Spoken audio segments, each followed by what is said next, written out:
Call of the Void contains strong language and possible trigger warnings and is intended for mature audiences. Listener discretion is advised.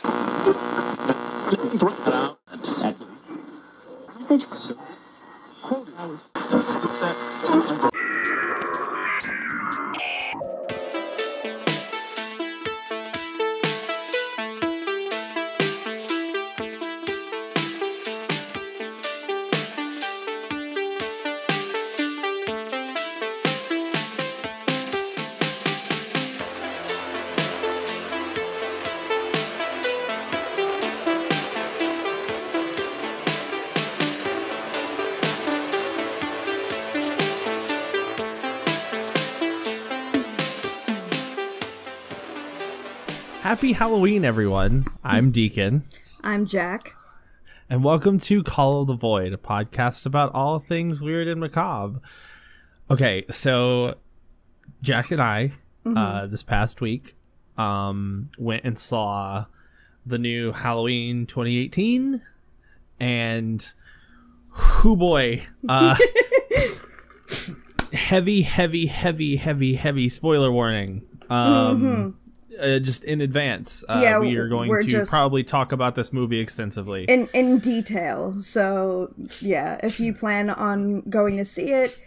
Maybe this isn't the podcast for you to listen to right this instant. Yeah, listen to it afterwards and see if you agree or not. Yeah, I will say, it is a great movie, and I highly encourage you to go watch it if you decide you want to listen to us first and then watch it. It is a great movie.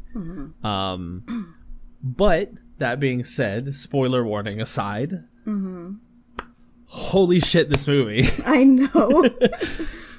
So this is the first time, like, ever that I've been super excited to go see a, like, slasher film in theaters. Like, ever in my life. Especially, like, this isn't any slasher movie. This is the slasher movie. Yeah. This is the movie that defined a genre. And like, started the whole concept of the final girl and all that jazz. Yeah, like, oh my god. First and foremost, yes, this movie was fantastic, and I loved so much about it. I do have my grievances with the movie. Yeah, I just want to also point out to you guys that Daekon and I have not spoken about it at all to each other. We waited until now. So, like we talked bare minimum, like, oh, I liked it. There were a couple of things I didn't like, but overall I liked it. And that's basically what we've said in total to each other. Yeah, so this is going to be the first time that we're going in detail, like, discussing the things that we liked and disliked with one another. So this is going to be an interesting experiment, I guess. Yeah. I have also avoided any and all, I personally, at the very least, have avoided, like, any and all, like, outside, like, videos talking about it or reviews or anything, because I don't want it to influence my opinion of the movie. Yeah. That kind of thing. Yeah, I didn't, I watched a grand total of one video about it, because it was basically the only video I gave a shit about watching. About it, and I talked about it to my brother, who saw it 2 days before I did, and then I talked about it very briefly. I went to a Halloween party last night, and I very briefly talked about it to one of the people there, but yeah, like, overall, like, I did it because I knew that, like, my feelings about it wouldn't be swayed, if that makes any sense. Like, because I was also a little bit concerned about that myself, but I guess, yeah. Like, the thing for me is I get worried about thought contagion. Oh, no, like, absolutely. And, yeah, like, I really don't want, I just didn't want to, like, the video that, you know, the Nick Spheres video. I really want to watch that video. Yeah, and you should right after we record this, because it's wonderful. But yeah, like I've just avoided it because I didn't want my opinions like swayed and not that I thought that they would be, but it would also give me ideas that you didn't have before, that I didn't have prior. But yeah, which by the way, that's the video that I was like, yeah, that's the only one I gave a shit about watching. So that's the only one that I did watch about it. But that said, oh my god. Yeah. It was so good, first and foremost, to be able to see Laurie Strode again. Oh my god. Like, I want to keep her safe. I do too. Laurie Strode is my favorite final girl of all time besides Ellen Ripley. But okay, Laurie Strode is my two favorite final girls are Laurie Strode and Sidney Prescott from Scream. So. Sydney is also a very great choice. Sydney's so good. She's just so well written, and her character growth is fantastic. But Alien and Aliens and all those movies are always gonna have a soft spot in my heart. So. Which we should watch together because I've never seen them in their entirety. I've only seen bits and pieces. We've gotta watch those movies together. Yeah, okay. So when we do the thing where we watch my favorite horror movie, we should watch my favorite horror movie and then record an episode about it. And then we'll watch one or both of the Alien movies and we'll record an episode about that. Yeah, because there's only 2 Alien movies. Yeah, exactly. There's only 2. Wait a minute. No. Nope. There's only 2. But yeah, I'm very glad that we finally got to see, Laurie's story kind of come to a conclusion. I don't think that we're ever going to see Laurie again. I think this is sort of like Jamie Lee Curtis's like final hurrah as Laurie. I don't know about that. That's what this felt like to me. Like, I feel like, okay, so did you stay for after the credits? Yeah, nothing happened. Nothing happened except for the very ominous breath and breathing. Yeah, they were trying to hint at. But that's the thing, like, it's already been greenlit. Yes. Like, yeah, which I have one of my big issues with it, as much as I love it, and I think this movie is fantastic overall. One of my big issues with it is the fact that there's going to be another one, because this would have been a beautiful conclusion to the whole thing. I agree. Mm-hmm. But what I think they're going to do, and this is Daekon calling this now in 2018 that I've seen the first movie, is I think they're going to take this as its direct sequel. I don't think we'll see Jamie Lee Curtis again, but I think the next Halloween that's in this same vein is going to be about Allison. Yeah. No, I can see. I can even tell you this. They made her boyfriend a complete and total douchebag. Mm-hmm. Then left his story open with no conclusion in this movie. Mm-hmm. Which makes me feel like he, knowing the shit that she has been through and everything that's gone on with her now with, meeting Michael and what her family has gone through, that he is going to turn around and be the boogeyman in the next movie. What, her boyfriend? Her boyfriend. If they do that... That's what I feel like. I'm calling it now.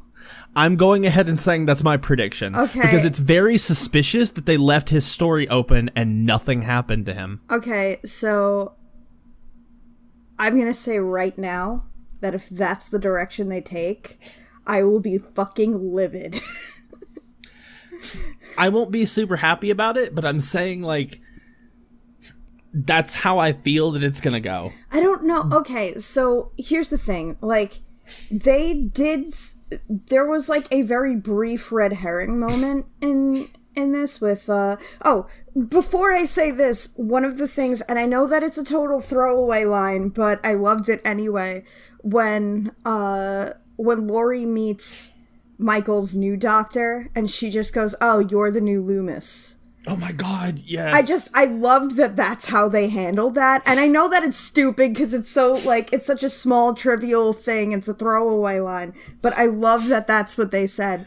But, like, that's the only thing that I refer to him as is New Loomis. Yeah. Like, but, like, fuck him.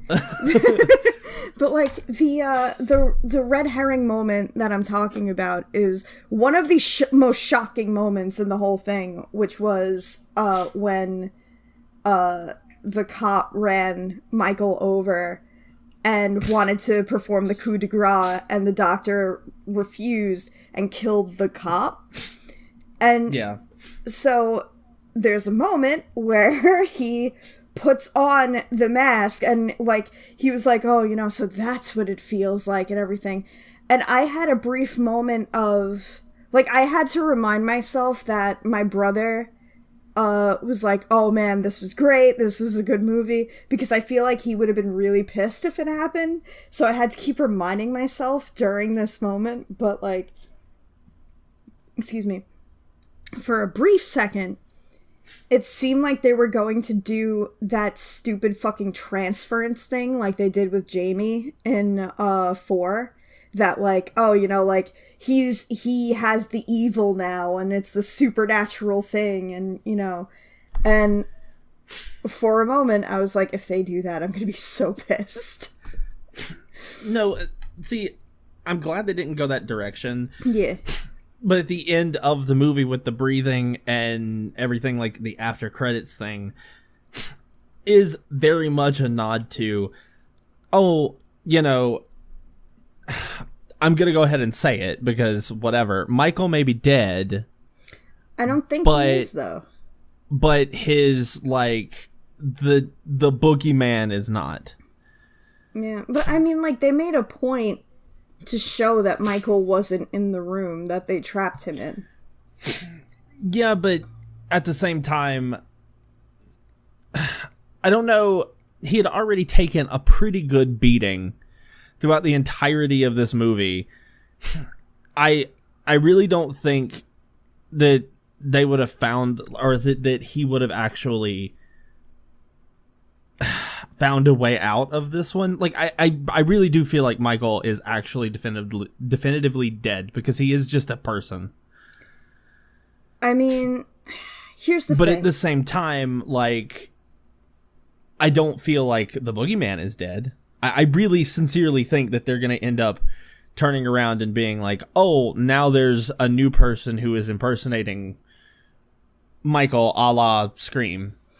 I mean, okay, so, alright, but the reason that worked in Scream is because, like, Ghostface was the icon. It wasn't Billy Loomis that was the icon. It was, like, the costume. It was the idea of this unknown killer. Yeah. You know? So that's why that worked there. But, like, you know, the last time that they tried to take Michael out of the equation, we wound up with Halloween 3 Season of the Witch, which, like, honestly, like, I have mixed feelings about that movie, because, like, generally speaking, I don't like it, but I have this weird soft spot for it, despite the fact that I really dislike it. My only thing is that I really hate when they decide that they're going to make Michael into the supernatural killer, because he never was. He was just a dude. He was just a psychopath. Like, that's all he was. Like, he was just a dude. Yeah. But I really don't like it when they turn around and go, oh, well, surprise, he happened to survive this thing that literally no one would have ever survived ever. But if that's the case, also, the whole boogeyman thing would be a supernatural element. If you really think about it. It's like, but like, the boyfriend thing, it doesn't really make that much sense, I don't think, for that to happen, because, like, yeah, he was a douchebag, but he didn't really radiate killer vibe. Yeah, but, you know, serial killers rarely do. I mean, point taken. But, you know, he's a highly charismatic person. Mm-hmm. I feel like he's going to end up taking some part of, or some role of, I don't think it's like a supernatural boogeyman whenever I say the boogeyman. It's just how Laurie always referred to Michael. Yeah. Michael was the boogeyman. Michael was her personal, like, demon that she had to deal with. Mm-hmm. But, yeah, I mean, speaking of, I really love how they handled Laurie's PTSD. Okay. In this movie. Yeah. All right. So here's the thing. I've been dying to talk about this specifically because, okay, so I spent, one of the things that I did say to you was that some of what pissed me off about it was stuff that was supposed to piss you off. You know, so it's not like, oh, I'm mad at the movie for doing this or whatever. Like, I was just really angry on a very personal level, the way that everybody around her handled her. You know? No. Okay. Allison had her moment where she's like, Grandma, get over it. Okay, right? But, like, here's the thing. She's a kid. Exactly. Like, I can get over that. Like, that was, fucking like, Karen? Okay. Was a bitch. Yeah, like, the whole... I wanted to... Okay, so Judy Greer is a fucking treasure, and I love her to death, but so help me, I wanted to punch Karen in the face when she was like, you know, I hate to say I told you so, but I'm glad you saw this. It's like, here's the thing, I have family that... I mean, I personally suffer from a couple of mental health issues, but, like, I have family that suffers from severe mental health issues that have pissed me off, that have done things that, like, have just been really not so great, and I would never, ever, no matter how angry I was at them for anything, I would never, when they're having a breakdown in front of me, treat them the way that Karen treated her. Like, oh, mother, you said you quit drinking. She's fucking crying over there, shaking like a leaf. Like, are you fucking serious? Like, and Laurie... I gotta say, I was actually, and call this petty, I don't give a shit if it's petty, I was kind of happy that her husband died. Oh, no, definitely. I was like, the dude's a fucking dick. But... like, legitimately, the way they handled Laurie's PTSD was phenomenal. Mm-hmm. And, I mean, Jamie Lee Curtis was so good. she's, you want to talk about a treasure. Jamie Lee Curtis is just, I love her. But yeah, like, I spent the entire movie being pissed off and hoping that just something happened to Karen, because I was like, you don't get to just be a complete and total asshole to your mother who is suffering and not get some kind of backlash for it. I mean... like, yeah, here's the thing. Like, as much as I hate to say it, I do understand, again, on a very personal level, I understand where Karen would be coming from with her anger and with her, like, just really over it kind of feeling. But especially considering the fact that it's, you know, like, Karen seems to be a counselor or a therapist herself. At least that's what the heavy implication was. Yeah. Like, the fact that you think it's okay to treat somebody who is very clearly suffering like that, you know, and it's like she literally has a line where she goes, she projected all her paranoias onto me, and I used to have nightmares about the basement. Yeah. Like, that's the worst that you got out of this. And somebody somehow called Child Protective Services and had you taken away from your mother because she wanted to keep you safe?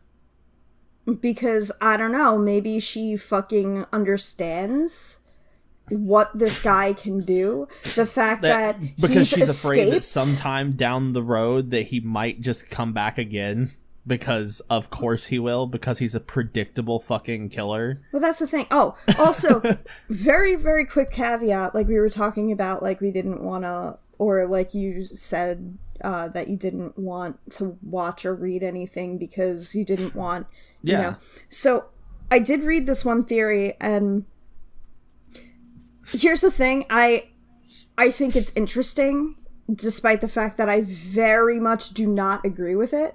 Where somebody said that, like, oh, you know, I don't think that it's necessarily that Michael is obsessed with Laurie. I don't think that Laurie is any more important than any other victim of his, you know, but I think that the thing that made me say that that was an interesting take on it was the fact that, like, to Michael, Laurie, in this thing, Michael would not view Laurie as anything very important, but to Laurie, Michael would be everything, you know? And it's like, and I don't agree with that at all. And in fact, there's a line in the movie that kind of proves that to be false, I think, because I feel like it was a joke, but at the same time, like, I feel like if he wasn't actually obsessed with Laurie in some capacity, like, they wouldn't have put that in there, because, like, when Allison's friend, who's really into her, like, I guess I don't remember his name. When he sees Michael and thinks that it's the neighbor whose yard he's in, and he's like, you know, and he goes, have you ever really wanted a girl and you knew that you weren't, like, you could never have her? Yeah. And, like, it was a joke, but if Michael wasn't actually obsessed with Laurie and specifically killing Laurie, I don't think that line would have been in there. You know what I mean? Yeah. Well, joke or not. Honestly, I don't really think... I'm on the fence about whether I think that Michael actually... Because, again, Michael is a super predictable killer.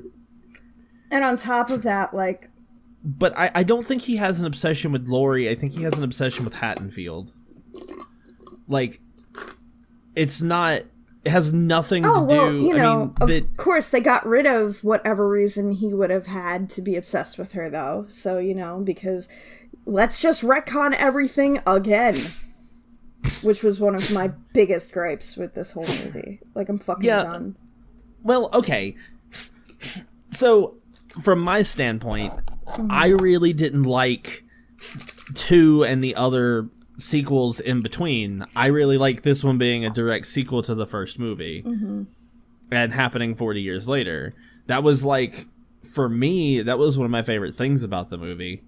Was that this sort of erased every other sequel and made this the new, like, jumping off point. But that's the thing, like, there's just so many things now. The timeline is so muddy and convoluted. Like, I've made the comment before on the show, on the podcast. I've made this comment about how I'm a big believer in just, you know, picking and choosing what canon you believe in.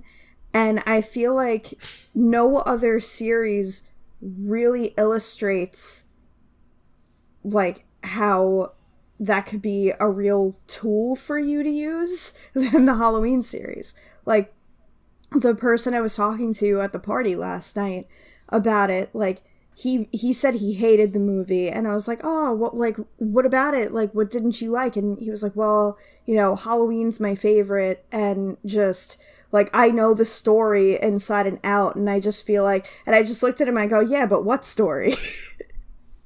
Like, there really isn't much of a story, because every time they make a story, like, Laurie Strode has died twice Yeah. in the series. And yet here she stands. Yeah. But I don't know.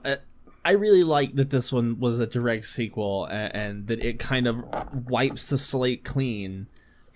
And it's like, here we go. Here's our new start for, like, potential Halloween movies down the line. But now we've talked about a lot of the things that I have liked about the movie. Yeah. And I will go back to some things that I like, but I do, one of the things that really bugged me about this movie. Yeah. There are a grand total of 15 deaths that I counted on screen.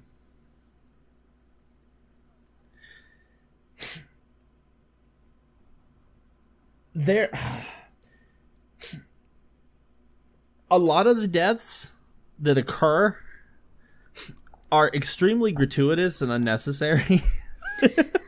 I will say this, though, the fucking jack-o'-lantern cops was fantastic.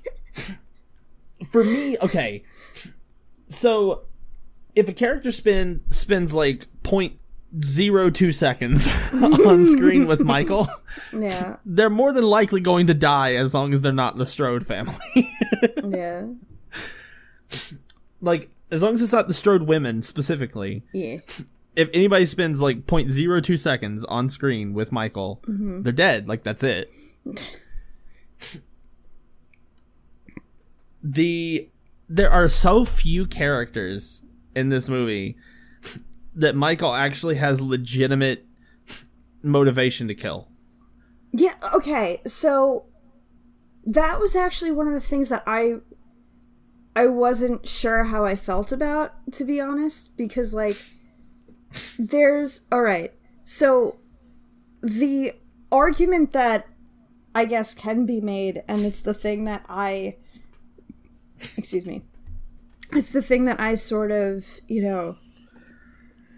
tried to, like, okay, well, maybe this is the explanation for that, but, like, for example, the woman in the beginning that, like, closes her blinds, and he just shows up and randomly kills her.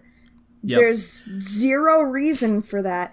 And, like the woman where he kills her with the hammer. Yeah. Like, at the very beginning of the movie. There's... The only thing that... Okay, so the only reason why I feel like that might have some, like, logistical... Like, there might be some, like, tactical reason for that is because, like, that was very reminiscent of a scene from, I think it was Halloween 2, if I'm not mistaken, where he goes into the woman's house and she's, like, making food and he takes the knife, but he just leaves. But that kitchen was a little bit bigger and she was standing in a doorway watching TV with her back to him, so there was no reason to kill her or silence her. The kitchen in this particular scene was very, very small, and there wasn't much of a way of him being able to get out of there without her noticing, I don't think. But here's the thing. Those two kills, I feel like if there is an explanation, the only explanation I could have come up with is that, like, he's been locked up for so long that he's just kind of lashing out at this point or getting it out of his system. For me, the way that I describe those kills, and there's a couple others that, like, there's a couple, like, almost, oh my god, will he's or whatever that happen, and those are what I call trailer deaths. Trailer deaths? that they legitimately had those kills in the movie so that they could use them in the trailer. Because they did. In both trailers for this movie, they used both of those kills.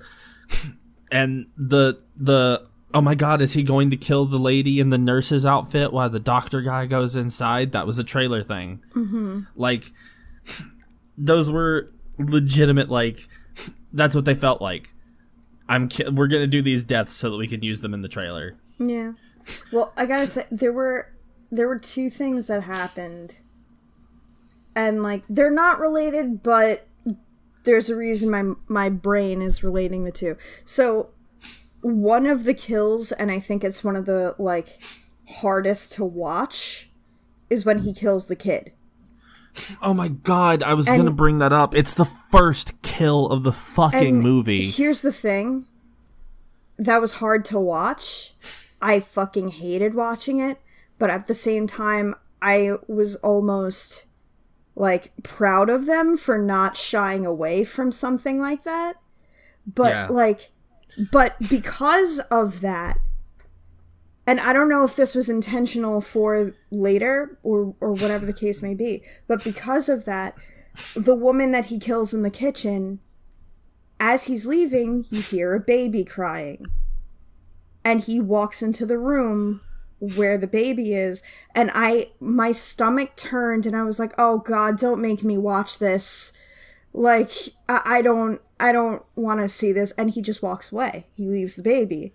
And I feel like, I don't know if that was intentional, like, oh, you know, like, maybe because he broke this kid's neck very brutally. Like, maybe he will stab this baby. Maybe he won't, you know, but, like, I will say, yeah, everyone in the theater, everyone in the theater where I watched this movie was on edge with the baby. Like, there were people screaming, like, no, don't you do it, like, at the screen. Like, oh my god, it was, with the exception of like, obviously the teenagers, like the babysitters, that, because they even call them the babysitter killings, but, like, you know, with the exception of teenagers and, you know, Jamie in 3 and 4, 3 and 4 and 4 and 5, my mistake rather, like, with the exception of that. And he doesn't even kill Jamie in 4 and 5, but he tries. Like, he's never killed a kid before. Yeah. And that was, like, for starters, like, I was super on edge that entire sequence. Because I was like, oh, kid, no, like, don't get out of the truck. You know, don't, you know. Oh my god, yeah. Like, and then when he goes to get back in, I'm like, Michael's gonna be in the back seat. This is not, like, I've been terrified of that urban legend since I was a kid. I know that that's what's gonna happen. And I laughed super hard when he shot New Loomis. Yeah. I laughed probably the hardest because at that moment, during that whole scene, whenever New Loomis and everybody are loading the prisoners up on the bus and everything, I called it then. I was like, he's gonna crash the bus. Like, he's gonna be the reason that the bus crashes. Like, that's gonna happen. That's how Michael's gonna get out. Like, he's gonna 100% be a dickhole and be like, no, my patient, I have to see him be stupid and weird. And I have to see him be stupid and weird. And intentionally crash the bus for science. Yeah. I guess. But, like, my god. So I laughed, like, super duper hard when he got shot. I also laughed super duper hard when he died, because that was great. Oh, yeah, that was one of the best kills in the thing. Yeah, but everybody in the theater cheered. Like, okay, so one of the things that I personally loved about the movie was just the atmosphere it created, because, like, I haven't seen all of the Halloween movies, but I've seen most of them. Yeah. And I've never sat down to watch one where I was genuinely nervous. And I was tense the entire time watching this. Like, there were times, and it wasn't that I was scared, but I was just so, like, my nerves were just so shot that there were times, especially, like, in the end sequence where she's that cat and mouse thing, like, in the house, especially in the room with the mannequins. Like, there were times where, like, I literally was watching it through my fingers because I was like, I can't handle this. My nerves are shot. Like, I'm so tense right now that I feel like I can't breathe, but I still want to see what's going to happen. But, yeah. I can say that this is the first movie in a really long time, because I haven't actually gone to the theater in years to see a movie. Mm-hmm. I went and watched this movie, and this was the first movie that I've ever really watched where I didn't eat all of my popcorn. I didn't touch it. Like, once the movie actually, like, properly started, I was like, I can't eat anymore. Like, I'm too nervous to put food into my mouth. Yeah, like, I got... Like, I honestly could take or leave popcorn in the theater now. But, like, when I was a kid, I used to eat a lot. But, like, I do this thing now, especially this one theater that I go to sometimes, because they have cherry ices. I do this thing now where whenever I go to the theater, specifically this one, I'll get a drink, preferably cherry icy, and maybe gummy bears. And, like, I still have my pack of gummy bears. Yeah. Like, I ate maybe half of them, and packs of gummy bears are, like, small. Yeah. I ate maybe half of them. I barely touched the icy because I was like, I couldn't do it. So, going back to, like, the deaths in this movie, and the people that he actually has motivation to kill. Yeah. The podcasters, I got, right? Oh, they had his mask. Thank you for bringing that up, because I've been meaning to say to you, Daekon, let's never, ever go interview a crazy evil psycho killer. Especially don't pull out his mask and scream, say something. Say something! Sega. What? Say something, I'm giving up on you.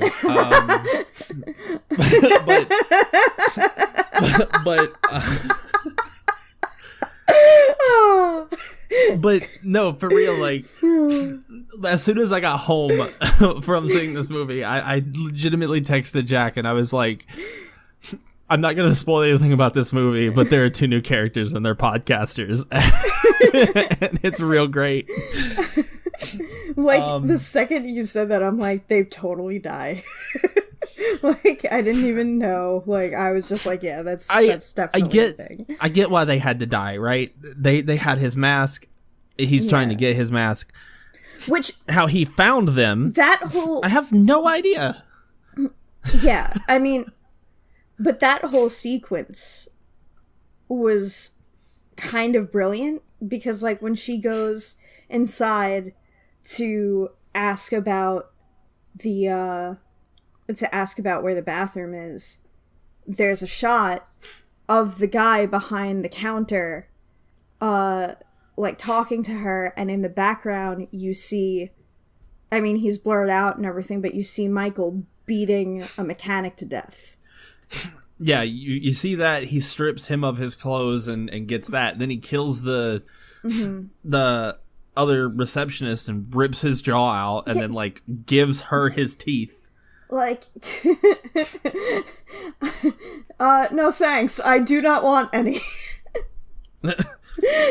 Like, yeah. I heard you like teeth. Could be wrong, but no, like, that. Yeah, that whole sequence was brilliantly done, because you do see, like, Michael walking around in the back. But like I said, how he just stumbled across the two podcasters who happened to have his mask. Because you can't even say, like, oh, you know, like, he recognized their car or whatever. Like, he was in the yard. He wouldn't have seen their car. Yeah, like, it just coincidentally happenstance. They happened to be in the same place at the same time. Yeah. Like, I liked their deaths because they had a reason. Yeah. Even the mechanic that he killed had a reason because that's how he got his outfit. Mm-hmm. The other person, the receptionist that he ripped the jaw off of, didn't really have a particular reason to die.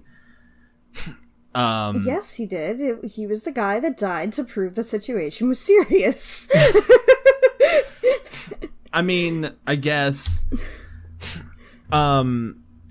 But my big point, all of Allison's friends die, and they die coincidentally. I mean, yes. Vicky, with the kid and her boyfriend, whatever his name is, I forget. Can I just say something? Like, and we talked about the kid that he kills in the beginning. Like, yeah. I had that in the back of my mind for the kid that she was babysitting, and I was like, do not touch this child. That kid was so good. He was. Oh my god. He was perfect. I loved him so much. But, like, so her and him had, like, this really good, like, interaction with one another, and yes, she's babysitting this kid because of fucking course she is. Like, they have, it's a Halloween movie, so we have to have a babysitter die. Yeah. But again, their whole sequence had no purpose, and like that he just did it because babysitter in Haddonfield, I guess they'd have to die by default. But like legitimately, the whole sequence with Vicky and her boyfriend, I want to say his name was Brad, but I'm unsure. He looks like a Brad. I was going to say, why does he seem like a Brad to you? Yeah, he looks like a Brad. But that whole sequence was just coincidence. Mm-hmm. He had no real reason to kill her friends. Like, it just happened. Technically all of the Strode family, like, have their loved ones or friends or whatever basically killed completely coincidentally. And it has nothing to do with the fact that, Michael's hunting down, like, Lori, you know, and her granddaughter and daughter and all that shit. Like, it's just completely random. And it doesn't... I don't know, while I was sitting here watching the movie, I was like, I get it. Like, I get why they're doing this. But from a narrative standpoint, this doesn't make sense. Yeah. Like, this is a stupid thing to do. Although I gotta tell you... Just because she exists in Haddonfield, I guess. Yeah, I gotta tell you, the way that, the way her boyfriend died did not look fun. Oh my god, like, but like painful as fuck, dude. But like the funny thing about it is, like, he showed up, and I mean, like, the second that he showed up to that house, you knew he was gonna die anyway. But like, yeah. But then he goes and says, "Oh, look, I got a tattoo because this will be a night to remember." And I'm like, yeah, okay. Enjoy that tattoo for the next 15 minutes that you're still alive. And the moment that she was like, "Oh, you're definitely getting dry fucked tonight," like, I'm like, well, yeah, this is over. Yeah, and I love, and they like zoom in on the tattoo, and it's just 10/31/2018.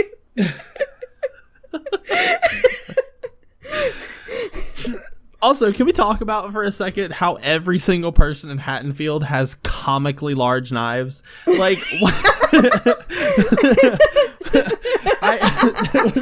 it That was a thought that I had in the theater. I was like, how come every single person in this town has like a gigantic chef's knife for like zero reason? Like, you don't? Look who's been shopping on QVC, Susan. My God.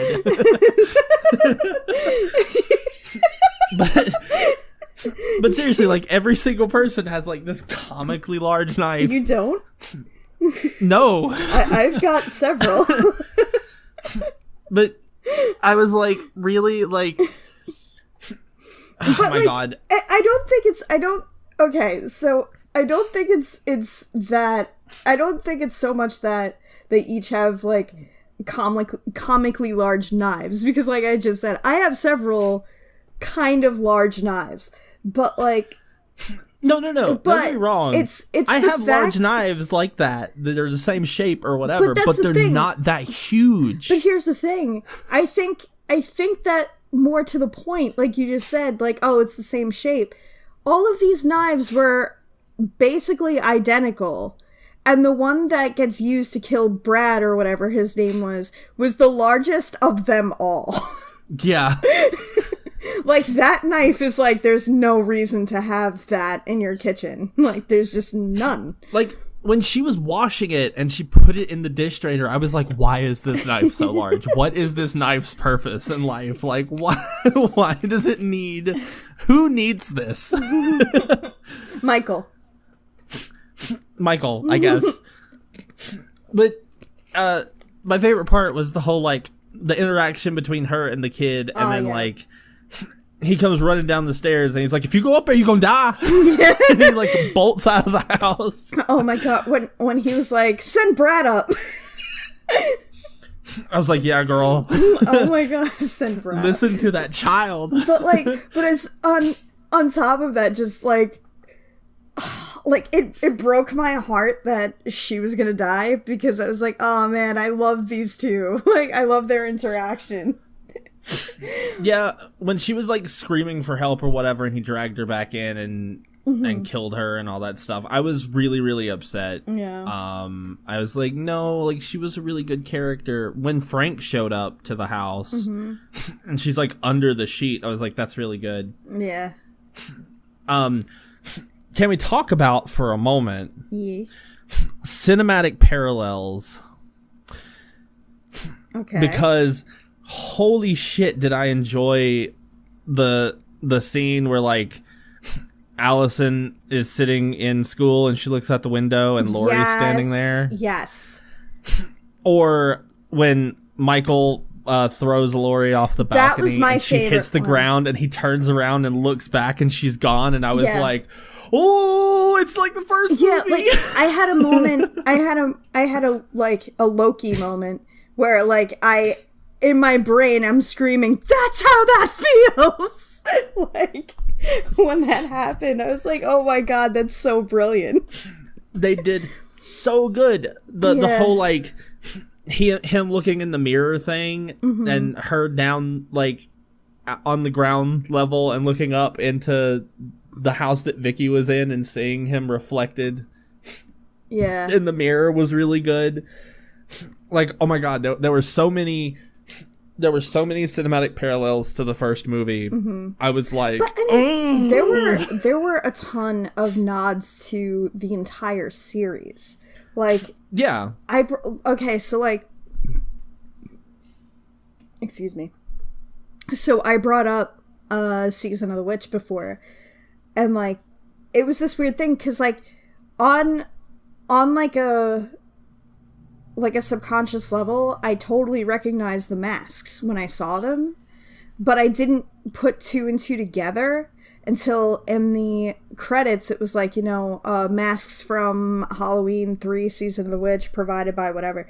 And like, I thought it was just so cool, and I missed a whole ton of it. Like, I saw this thing after the fact that it was like pointing out some of them, not even all of them, but like, yeah, like I did not realize that Karen's dollhouse was a replica of the house from the first film. Oh yeah. I didn't even notice that. Like, I was just, I'm gonna chalk that up, and I'm gonna chalk basically all of it up to me just being so nervous and out of my mind with nerves that, you know. I felt about this movie the same way I felt about Alien Isolation. Okay. Which is one of my favorite horror games of all time. Okay. But where I was like, holy shit, this game has so many fucking Easter eggs. Mm-hmm. I was like, the whole time I was watching this movie, I was like, oh, there's an Easter egg. Yeah. Yeah, and I thought that was one of the really, you know, really awesome things about this was the fact that, like, this, okay, so, like, the thing that my brother said about it after he saw it that I kind of, like, I understand completely, or understood rather completely after I saw it, like, he said that this movie feels like it's reached the pinnacle of what the series could be, and he felt like this is what they've always wanted the series to be, but at the time they were limited in what they could do, and now that there aren't those same limitations, they were able to accomplish it. Yeah. You know, and I totally agree with that. You know, like, there were a lot of elements in this that it really felt like almost like a love letter to the series, if that makes any sense. Yeah. Also with this movie, mm-hmm. and a thing I noticed about this movie, which was really good and really well done, and not a lot of movies do this really well. The characters in this movie, feel like actual people that have existed in Haddonfield. Yeah. Oh no, absolutely. Like they feel like characters. They feel like good, well-written characters, and it feels nice to have that in a movie. Yeah, it doesn't feel like, oh, I'm just here because I'm here now. Yeah, I mean, don't get me wrong. I hate the podcasters, with a passion. Yeah. Like, I hate them. Mm-hmm. They were awful. I also hated New Loomis a lot. Yeah. Like, a lot.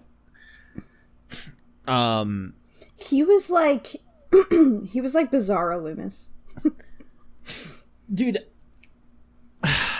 I don't know. It felt like he was doing a straight up impersonation at times, but in an evil way. I mean, they had him do the same voice, which was wild.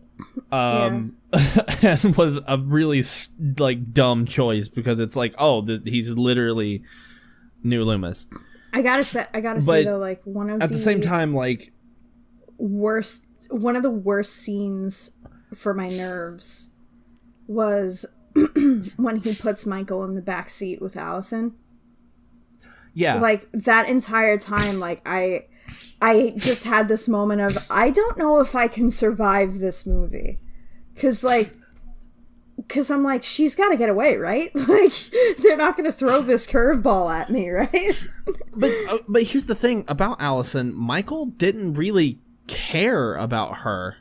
Well, like, at all. But that's the thing. Like, when she sees Oscar die, he walks up to the gate, sees her there, and just stops. Like, she goes running off, freaking out, because who wouldn't? But he doesn't chase her. He doesn't give chase. Like, but you never see Michael again. He doesn't really. In those scenes. But he's never really, like, I feel you don't like see him again until the police runs him over. Yeah, I feel like Chase, and he's on a completely different street. Yeah, but I feel like Chase is kind of a strong word for what Michael does, because he just very calmly walks, and it's like, which in a way, it's like it's almost scarier that he does that, because it's like, oh no, I'm going to get you. Like, I don't need to run after you. Yeah. But I get that he was on the other side of a gate and whatever, but he doesn't go after her. at all after that. And the next time we see him is a couple streets over when he gets hit by the car. Then Loomis puts him in the back seat with Allison. And the entire time that he's in there, he's just, doing whatever. He puts the mask back on, looks at Allison or whatever, and then goes to kill New Loomis. But I'm not sure that it's that he doesn't give a shit about Allison. I think it's more that he really gave a shit about killing New Loomis. Yeah. Well, I mean, especially after he was like, did he say his sister's name? Did he say Judith? Like, that whole shit. Yeah. But again, then when Allison ran away, he saw Allison run away. The cops weren't coming. The cops weren't doing anything. He was just like they saw the car, but they weren't coming after Michael at this point. He had plenty of time that he could have walked away or followed Allison, but he just let her go. Excuse me. Well, he had overkilling. Zero reason. He was overkilling New Loomis at that point. Which, by the way, that was one of the most satisfying, oddly, morbidly satisfying deaths when he just, smashes his head.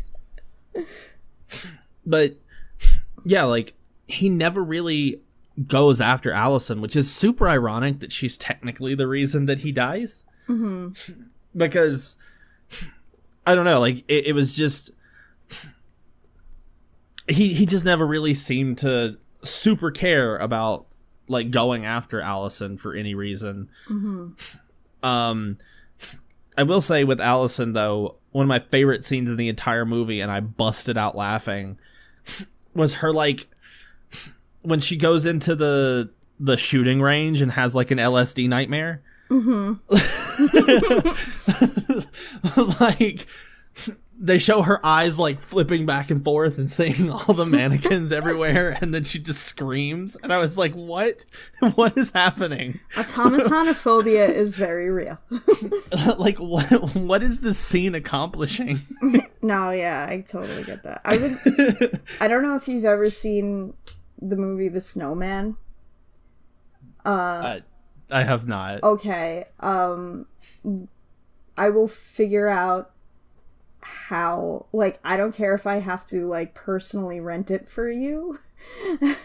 I need you to see this movie, because it's just, it's terrible in every way. It accomplishes absolutely nothing of its storytelling goals. And, and the reason I bring that up is because there are many scenes like that in that movie where it's okay, but why are you showing me this? What does this scene accomplish? What information am I supposed to glean from this? And it's all over the place. But yeah, no, I totally get that about that scene. Why, yeah. But yeah, I don't know. That scene was weird. The whole scene with Oscar, or whatever his name was, the virgin friend. The virgin friend. Which, by the way, Michael... Why did Michael kill him? Yeah, Michael, you're not supposed to go against the rules. This is exactly what I wrote, right? I wrote down notes, after the movie. Yeah. And my note to say, why did Michael kill the virgin friend? He was just a dude sitting there drunk. What was the reasoning? I get that it sets up the subplot with Allison, but it feels lazy. And even after seeing her witness the death, he never really pursues her. So what was the point?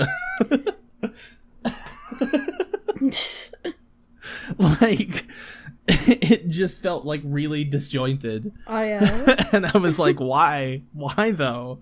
This doesn't make any sense. Somewhere Randy Meeks is going, no! Yeah, Jamie Kennedy is having a field day somewhere. Yeah, I mean, which, by the way, Randy's my favorite character. but, yeah. Also, some of the deaths in this movie felt really cheesy, and I really hated again, the woman getting stabbed through the neck. Yeah, that was like, I was like, this is cheesy and dumb, and I don't like it.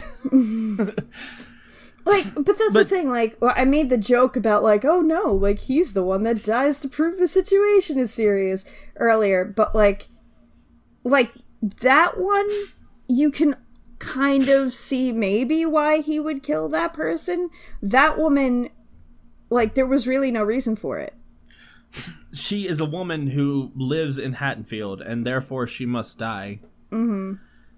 Like, I don't know, again, I love this movie a lot, and it was really, really, really good, but I have, like, actual real grievances with this movie, because from a narrative standpoint, some of this shit does not make any sense. Yeah. Like, it was a tremendous, wonderful movie, but, like, here's the thing, you know, and I feel like shit like this sometimes gets lost, especially, like, in today's culture of, like, oh, let me just, like, bash this thing, you know, like, something can be overall good while having some, like, very clear issues or hiccups or whatever the case may be, you know. But yeah, like, I don't know, it's I've said this to you before, and I believe even on this podcast, where, like,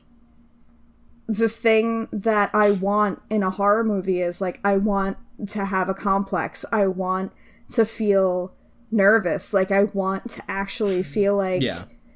I want to feel some distress, and this movie did that. Yeah, definitely. Like I said, I mean, for me, a big thing about this movie, and I'm actually really glad that this movie came out now, is... I don't know. It feels like it sparks up a conversation. Trying to think of how to word this. Mm-hmm. We have a lot of people who are attacked or abused or anything else in a plethora of different ways. And a lot of times, like, their accounts are shrugged off. Yeah. Until something, like, super bad happens, and then people are like, oh, well, we believe you now that we witnessed it firsthand. And this movie feels like it kind of sparks up a conversation about, like, that kind of thing, and maybe potentially listening to people when they tell you that some shit might happen again. Yeah, like, I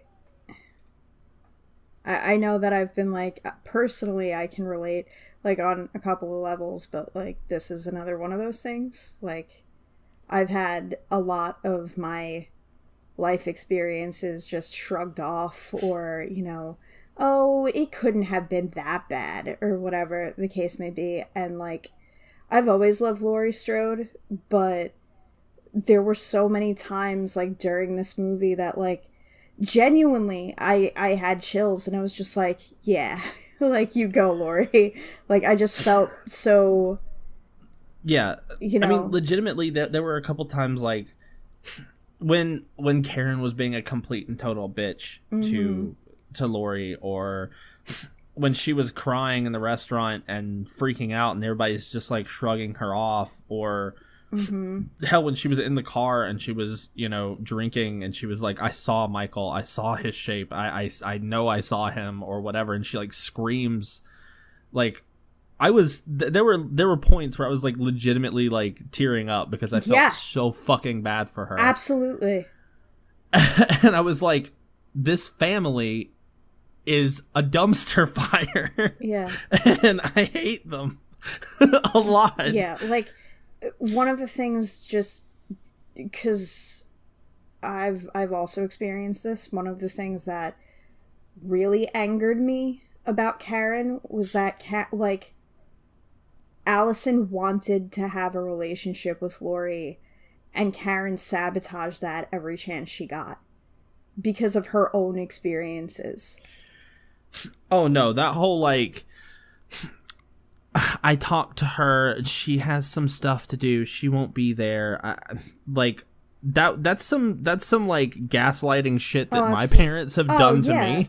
Like I have experienced that exact kind of situation where, like, you know, like I legit thought that one of my grandparents hated me because, like, legit, I thought that one of my grandparents hated me and didn't want to talk to me anymore because I forgot to write them a thank you card for a gift I got. And I believed that for many, many, many years, well into adulthood, until that grandparent came back into my life and I got the full story. And I was like, okay, so you see, that does make a lot of sense. Like, that, like, you know, you were just kind of kept away from me. But yeah, like, it's just, there's no excuse for that. Yeah, like, there were points throughout this movie that I was like, I feel legitimately bad for both parties here because I've experienced that shit and I know how bad that is. Yeah. I know how awful it feels to go through that. And to have that kind of, like, I don't know. It super sucks. Yeah, but I mean, like, that kind of manipulation is not fun. No, it's not. And like you said about, you know, like, giving Allison a pass for her whole, like, you know, like, don't you want to be a part of this family? Let it go. Like, she's like, what, 16? Yeah. She's like, a 16-year-old I get why she kid. doesn't understand. Yeah, she's a 16-year-old kid, doesn't know basically anything about the world yet. And, you know, like, not to downplay teenagers and everything, because, like, I feel like kids in general are a lot smarter than people give them credit for. But, you know, but she's not her mom, who, again, it is heavily implied that she's a therapist or something. And it's like, you know, like, and Allison has the most compassion for her. Yeah. Like, Allison wants to help her in that scene. Allison, like, hugs her and is like, it's okay. Like, when she's crying about Michael in the restaurant, you know, and it's like her own daughter is just sitting there like, oh, here we go again. You know, it's just a lot of how she was treated, you know, like, which is why, like, when the police officer shows up, and I feel bad because I keep forgetting the actor's name, and I would love to, like, say who it is, but I keep forgetting. He was in a whole bunch of shit. I was almost gonna be like, yeah, he was in Remember the Titans, but, like, he was in a whole bunch of shit. So, but, like, the fact that immediately he's like, okay, so what's the plan? Like, he just believes her right away. Like, he's, you know, he's like, yeah, like, he doesn't question her at all. He's like, okay, so what are you doing here? And she's like, I'm gonna kill Michael. And he's like, okay, yeah, jump in my car, I guess. Yeah, let's do this thing. You know, like, so that made me feel good that there were people that weren't going to question her. You know? Yeah. But, like... Well, I mean, they also have a history with one another. That's true. Like, because he was in the first movie. He was the first responding officer, so... Yeah. Like, yeah, they have a rapport with one another already. Mm-hmm. So when he finds out that, like, okay, this is a thing, and Laurie's like, I'm gonna kill his ass, and he's just like, okay. That's chill, I guess. Nah, it's cool. Yeah, but, like, when she's like, you know, I used to pray that he would escape. And he's like, why would you do that? Yeah. So I could kill him. That's a very stupid thing to pray for. Yeah.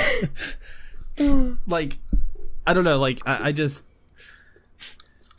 And, to be fair, by the end of this movie, Karen learns a valuable fucking lesson. Yeah, which, I gotta tell you, like, her redeeming moment was super fucking cool. Yeah. Like, Yeah, like, when she's like, oh my god, Mom, like, I can't do it, I got you. Yeah. I was like, oh, shit. Yeah, that going from, like, 0 to 100 real fast thing was, like... I was legitimately I was on the whole like, oh please God, don't tell me that she's just gonna be a little crybaby right now now of all times, and be like, I can't do it, Mom, help me. And then Have you ever seen he comes out and she's just like, fuck you. Have you ever seen Analyze This? No, I have not. Okay, because like the whole premise is that like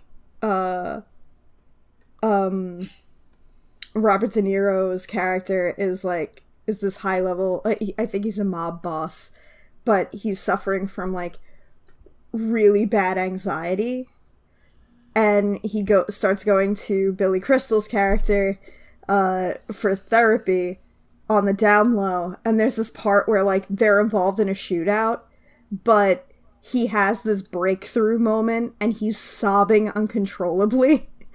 Billy Crystal's like, no, now it's time to channel it into angry rage. Yeah. It's just, I don't know, like, her redeeming moment was really good. Laurie popping out of the closet behind him being like, Happy Halloween was really fucking good. Oh, God. Just everything about all of that. When Allison learns a very valuable lesson too, and I was like, woo! When she shoots his fingers off, I like... Oh, yeah.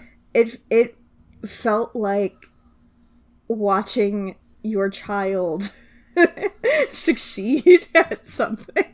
Oh, yeah. I was like, yes. For like a good hot second there, I was like, oh my God, please don't choke her to death. Oh no, please. same. Oh my God. Same. I was like, I will be so mad if we get to this point and this is how she dies. Yeah. And then it was like, oh, and then, I mean, even when he threw her off the balcony, I was like, if that's how Laurie just fucking died, like, I'm gonna be fucking pissed. And then he turns around and she's gone, and I was like, oh, fuck you. But yeah, just, I don't know. I think my favorite part was literally like when she's like, it wasn't a cage for us, it was a cage or the trap for him or whatever. Yeah, this and he's just standing there on the stairs. This house wasn't a cage. It was a trap. Yeah, like he's just standing there on the stairs, like looking up, all sad and dejected. Oh, no like fair. There's three of you. His shoulders are all slumped and he's just kind of standing there like looking up at him. Yeah. And Laurie's just like, haha. And, like all the gas starts going off and I'm like, woo! But at the same time I was like, it's so funny just sitting here watching Michael Myers be like, oh man. Would have been great is if he like kicked at the dirt. No if that was fair. The first time that he talked and he's like, no fair. Guys. In his like 60-year-old man voice. Oh man. Mom said it's my turn to use the Xbox.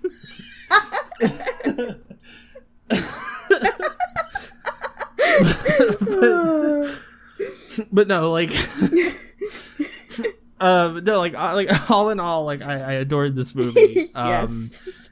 It was, I don't know, it was such a good callback to the original, and I feel really happy that this is like where we got to and what we got out of this movie. Yeah.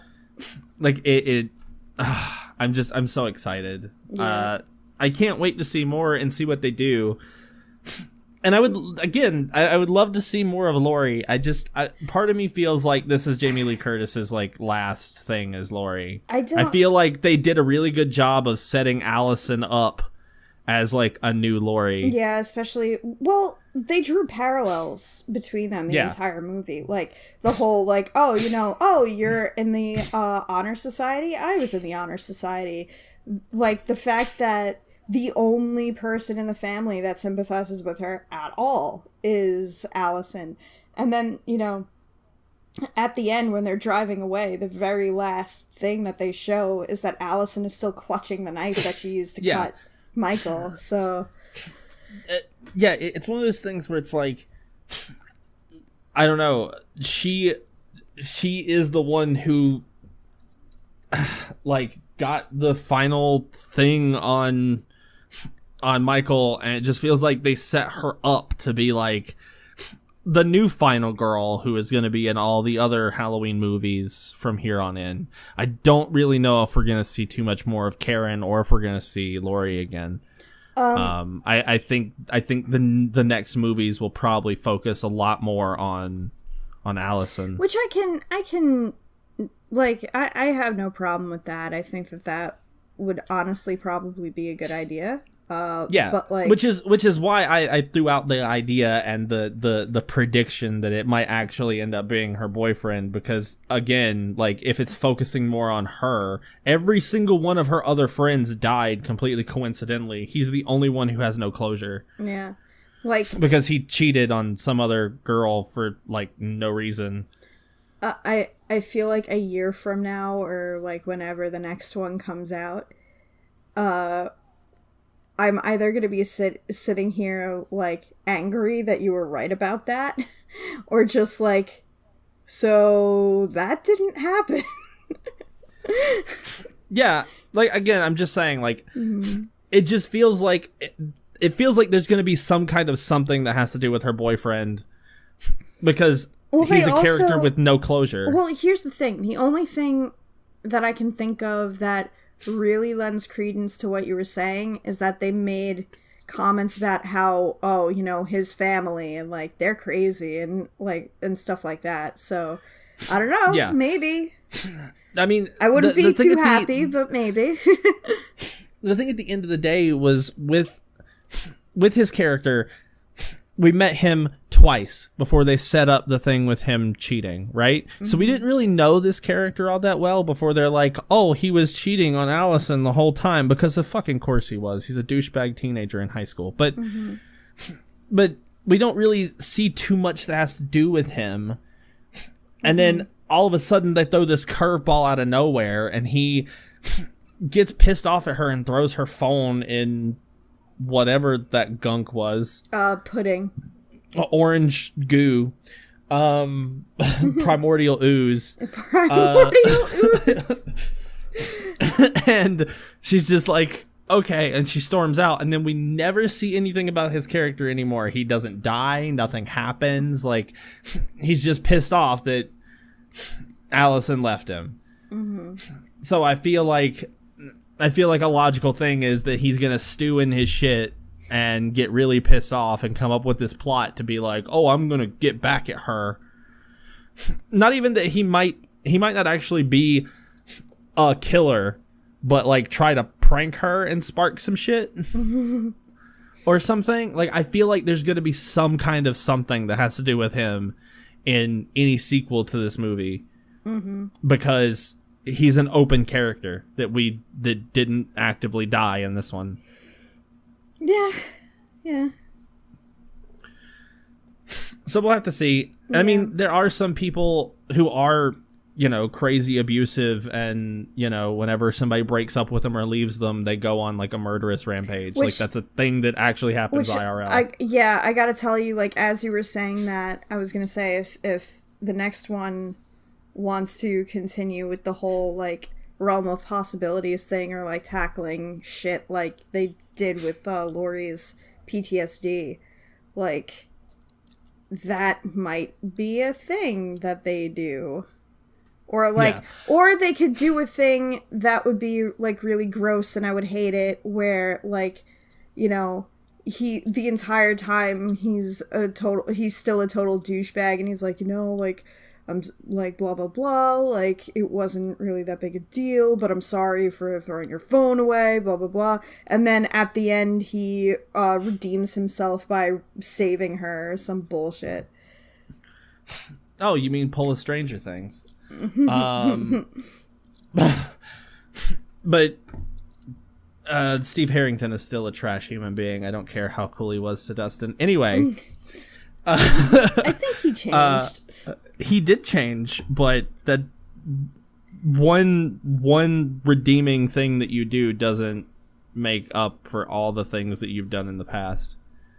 I mean, okay, here's the thing about that. Like, number one, it wasn't just one redeeming thing, but, like, I feel like, number one, he wasn't, or number two, I should say, he was nowhere near as awful as his super awful friends.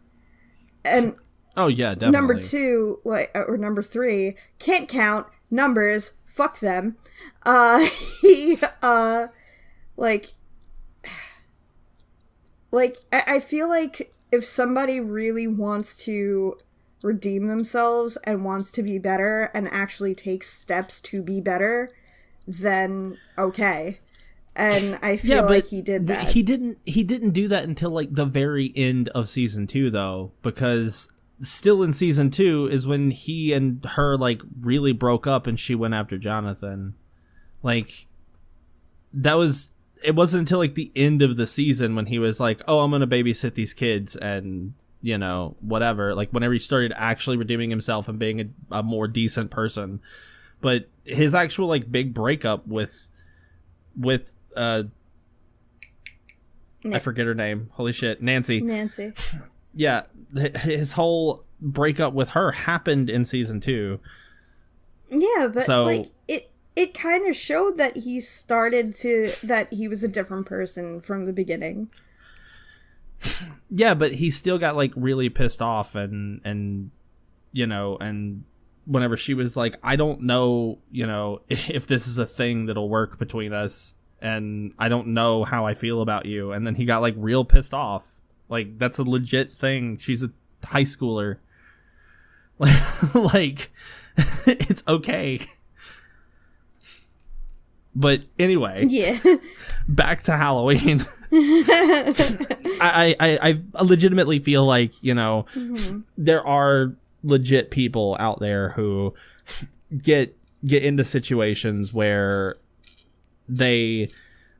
somebody breaks up with them or leaves them or gets a divorce or whatever, and they lose their minds and start. I mean, there have been people who have been killed or murdered.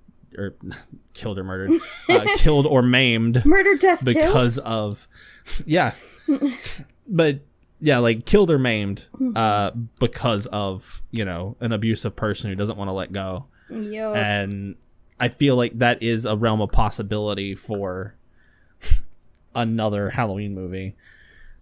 But I'd love to see where they take the series after this. Again, I adored this movie a lot. Yeah, I mean, for me,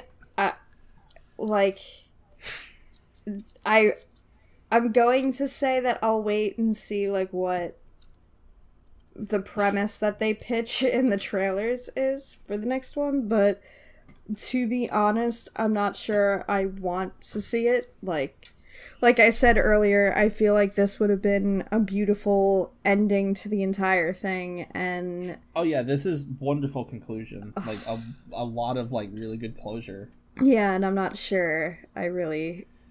Which is again why I also feel like we won't see Laurie again, is because she finally got closure. Yeah, whatever they do, Laurie just needs to, you know, like be happy for a change. Okay, yeah.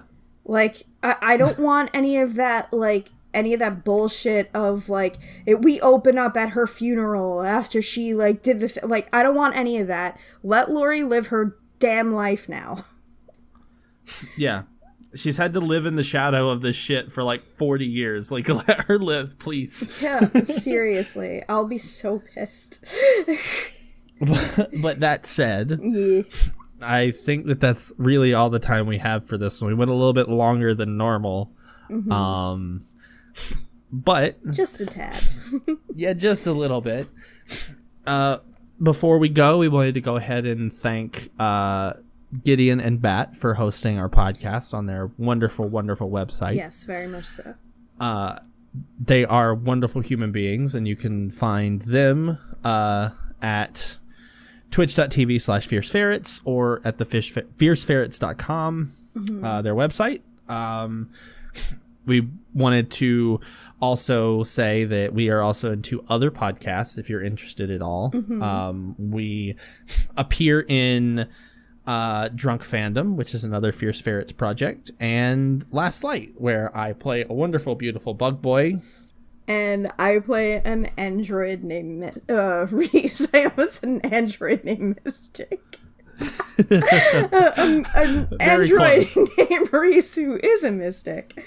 Also, just one more thing about the Fierce Ferrets and the site. If you go to the shop, we are currently taking pre-orders for shirts and tote bags based on dungeon minis. So yeah.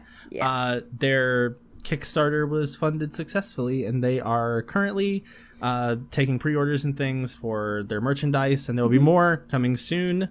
Also, chances are, if you got one of those, or if you, for those of you that are just getting your Kickstarter packages and everything, chances are I pressed your shirt and tote. Enjoy. But thank you guys so very much for joining us. We hope that you had a wonderful Halloween, and we can't wait to see you in the next one. Until then, sweet dreams.